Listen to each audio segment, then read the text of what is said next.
श्री कृष्णाय नमो नमः। मैं डॉक्टर प्राणानंद रथ आप लोगों के सामने विद्यमान हूँ। मैं अब आप लोगों के सामने श्रीमद् भगवत गीता के चतुर्थ अध्याय के 13 श्लोक से लेकर 3 श्लोक में बोलने जा रहा हूँ। इसमें बताया गया है कि चातुर्वर्ण्यं मया सृष्टं गुणकर्म विभागशः तस्य कर्तारमपि मां विद्य कर्तारमव्ययम्। अर्थात 4 वर्णों का सृजन किया गया है, ब्राह्मण, क्षत्रिय, शूद्र, वैश्य। ये जाति के आधार पर इन्हें नहीं सृजन किया गया है।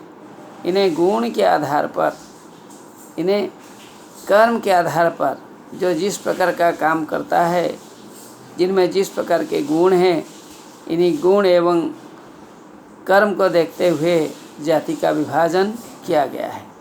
तस्य कर्तारमपि मां, मैं ही इसका कर्ता हूँ।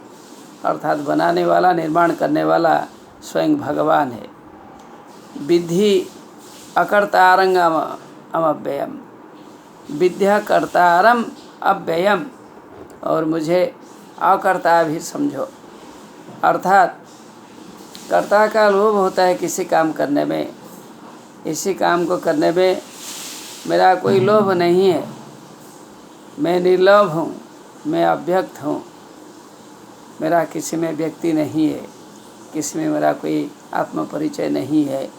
ये मैंने इसीलिए बनाया, इसी को ऐसा ही करना होगा। सभी लोगों को इस प्रकार बांटा गया है। जिनमें अच्छे गुण हैं उनमें ज़रूर अच्छे कर्म करने की शक्ति रहेगी। ऐसा व्यक्ति ब्राह्मण, क्षत्रिय, शूद्र, वैश्य में अंतर्भुक्त होंगे और वे काम करते रहेंगे। मैं सिर्फ सृष्टा हूँ, मैं कर्ता भी हूँ, मैं अकर्ता भी हूँ। बनाने वाला होने के कारण करता हूँ, अकर्ता इसलिए हूँ कि मेरा इसमें कोई लोभ नहीं है, कोई लालच नहीं है, इसलिए मैं अकर्ता भी हूँ।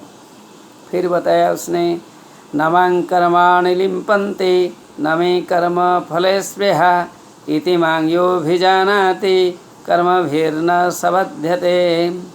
न मां कर्माणि लिम्पन्ति, मुझे कोई कर्म आसक्त नहीं कर सकते। मैं कर्म से प्रभावित होने वाला आदमी नहीं हूँ, मैं कर्म के ऊपर हूँ। अर्थात जो कर्म करता है स्वार्थ की भावना में, मेरे मन में स्वार्थ की भावना नहीं है, इसलिए मैं कर्म के ऊपर हूँ। कोई कर्म मुझे आसक्त नहीं कर सकता, बांध नहीं सकता। न मे कर्म फले स्पृहा, तो कर्म फल में भी मेरा कोई स्पृहा नहीं है, आग्रह नहीं है। जिसका कर्म नहीं है वो कर्म फल कैसे रहेगा? कोई स्वार्थ की दृष्टि से कोई कर्म जहाँ नहीं किया जाता है वहाँ फल की इच्छा, फल पाने की इच्छा भी वहाँ नहीं रहेगी। इति मां यह अभिजानाति, मेरा इस प्रकार के स्वभाव को जो जानता है वो कभी कर्म के चक्र में पतित नहीं होगा।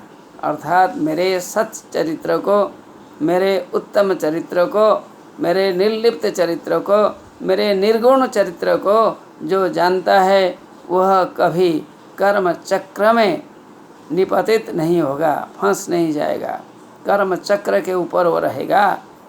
फिर कहा गया है, एवं ज्ञात्वा कृतं कर्म पूर्वैरपि मुमुक्षुभिः कुरु कर्मैव तस्मात् त्वं पूर्वे पूर्वतरं कृतं। हे अर्जुन, मेरे इसी स्वभाव को, मुक्ति को चाहने वाले बड़े बड़े ऋषि मुनि लोगों ने अपनाया था। पहले जो बड़े बड़े मुक्ति को चाहने वाले ऋषि मुनि लोग थे, उन्होंने मेरा ऐसा संदेश को अपनाया था, तो मैं भी ऐसे करना पड़ेगा। कुरु कर्मैव तस्मात्, कुरु त्वं कुरु, तुम भी करो। क्या करो ना, ऐसे आदर्श कर्म करो जिस कर्म को बड़े बड़े ऋषि मुनियों ने किया है। पूर्वे ही पूर्वतरं कृतं, बड़े बड़े ऋषि मुनियों ने जो काम किया है आप भी वही काम किया करो। श्री कृष्ण ने ऐसा संदेश अर्जुन के लिए दिया। नमो नमः।